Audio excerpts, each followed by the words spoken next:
I always like starting by just talking about what's going on now and what we got coming up. And he was already getting me kind of fired up about the fishing regulations thing.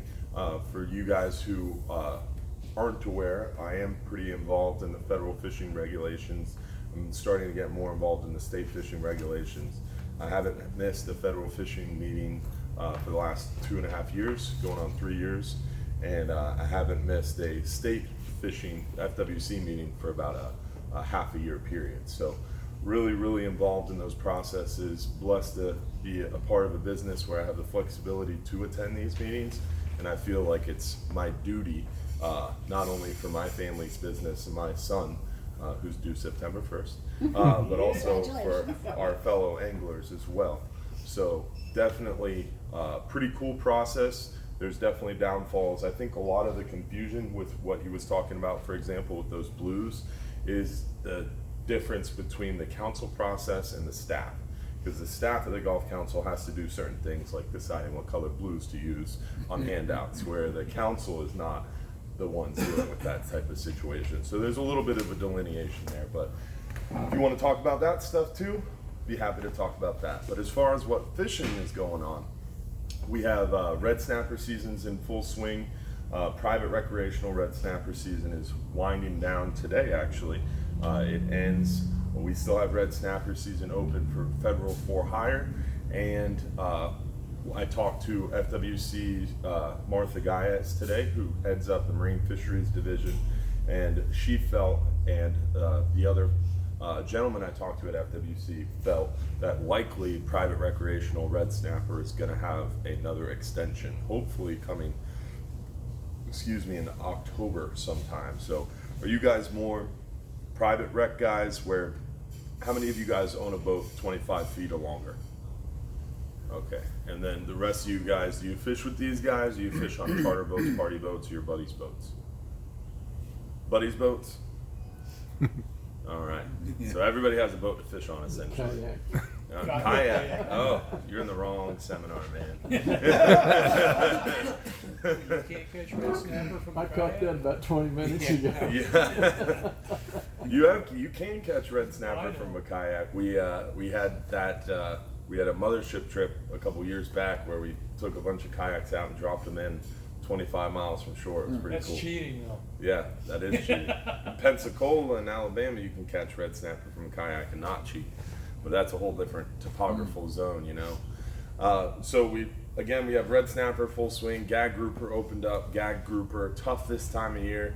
Best time of year for Gag Grouper is definitely, my favorite time at least, is from like Thanksgiving to the end of the year. They close December 31st. Gags bite really well in January, February, March, and even into April, but they're not open then. So the best time to catch them when they're open is definitely that Thanksgiving period to the end of the year. But any month that ends in ER is a good time. So October, November, December, September is kind of the outlier on that rule. You can get them then, but they're deep. Essentially, this time of year, you have to go deep for those gags.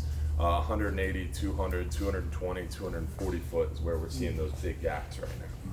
So you got to go real deep. Besides red snapper and gags, we're catching some nice mangroves. Mangroves are definitely a little fewer and further between right now. For some reason, we're having a little bit of trouble finding that biomass. They spawn mangrove snapper, yellowtail snapper, vermilion snapper, red snapper. They all spawn in the summertime. So sometime mid-May until about September, all these snapper species are spawning.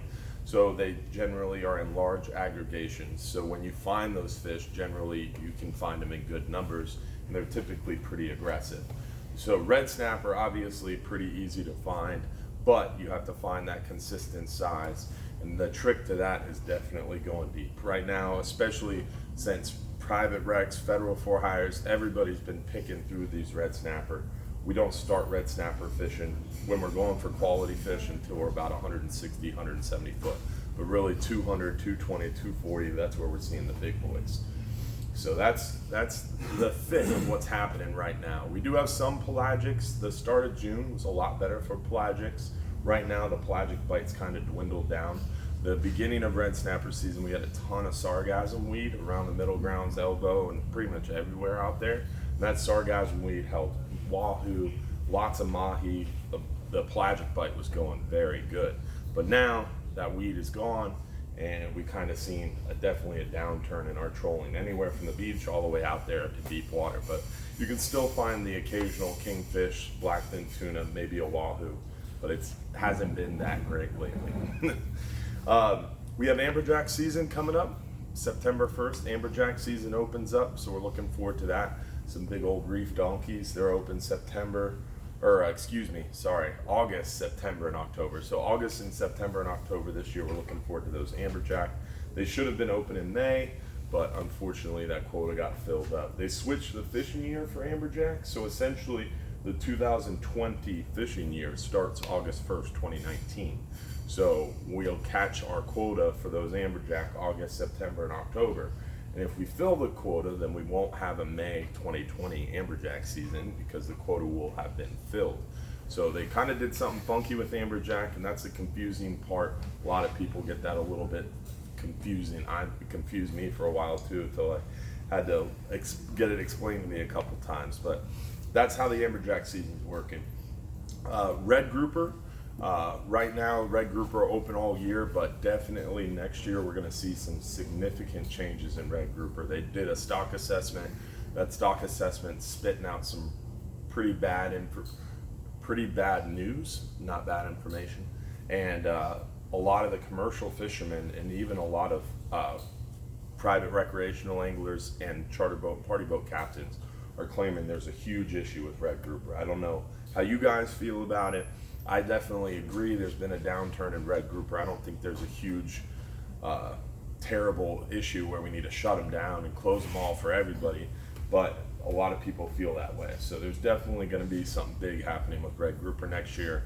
Gag grouper on the chopping block next. They have a stock assessment coming up, and a lot of people are complaining about them and their numbers. So I think in the next couple of years, we're going to see a huge downcrease in red grouper, and probably a small, if not medium, downturn in our gag grouper stock.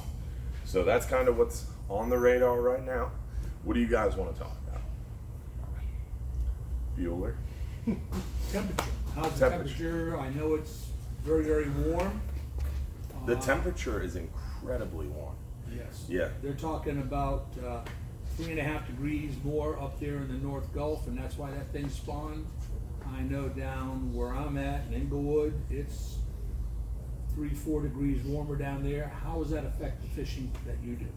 I think, in my opinion, that has a lot to do why we don't have a good pelagic bite right now. Because the sargassum weed was around. The sargassum weed gave shade, it held bait, it held the fish. Sargassum weed's gone. The surface temperature at the Gulf is incredibly high. And I think that has a lot to do with our really mild spring. We didn't have a lot of late season cold fronts, and the late season cold fronts we have were very, very weak. And we haven't had a hurricane yet, but now we do. It's sitting in the Gulf, and it's going to stir things up. It's going to dump a lot of cool rain onto the surface of the Gulf. It's going to turn around a lot of things. The problem with that hurricane is it developed right there in the Gulf, and it's not going to spend a lot of time swirling the Gulf, and it didn't really move through the Gulf. It just kind of sat in the northern part of the Gulf. So hurricanes are terrible. I don't wish them on anybody, and it's a terrible disaster for where they occur, but they are very healthy for our ecosystem. Historically, when you look at recruitment data and new year classes in our fisheries, so when recruitment is when you have a lot of baby fish recruited into the system, so you see a huge spike in the numbers of fish over a couple years. So if you have a good recruitment year, that means you have a lot of good 0 and 1 year fish, and then 5-6 years down the road, then all of a sudden you have a big surge in the amount of fish that are legal sized. So recruitment after a hurricane, the Gulfs get stirred up, all those fish get dispersed, and we typically have a better recruitment year for a lot of different species. So not only that, but it also kind of cleans up the Gulf, gets things turned over. So hurricanes are healthy, and I think that is going to be definitely help our situation as far as the temperatures go. But to answer your question, how temperatures affect fishing, it definitely makes the pelagic bite a lot harder. I don't feel it has a big determination on our bottom fishing, because it's a surface temperature thing, and we have thermoclines and different atmospheric pressures that protect and insulate our bottom fishery from those surface temps. So the bottom is still pretty chilly. It's not as cold as it is in the winter time, but it's definitely not hot by any means, especially when you're out there 120, 150, 200 foot of water. It's still pretty chilly on the bottom. So I don't feel it has that much of an effect on bottom fishing as much as it does affect our pelagic fishery. Those fish move south a lot quicker when it's this hot in the Gulf. And you said something about spawning in the northern Gulf. Are you talking about the hypoxic zone and what's all over the news all of a sudden? Yeah. That has been in effect since like the 70s or 80s. That hypoxic zone has definitely been around a very long time. It's not anything new. The problem, I think, is that red tide that we just had was the first red tide that's made national news, and it stayed in red national news for what, 6 months? They were talking about it on national news. Really hurt our economy, really hurt everything. It's a good thing because now we have money for red tide research. Now people's eyes are open, but now we have this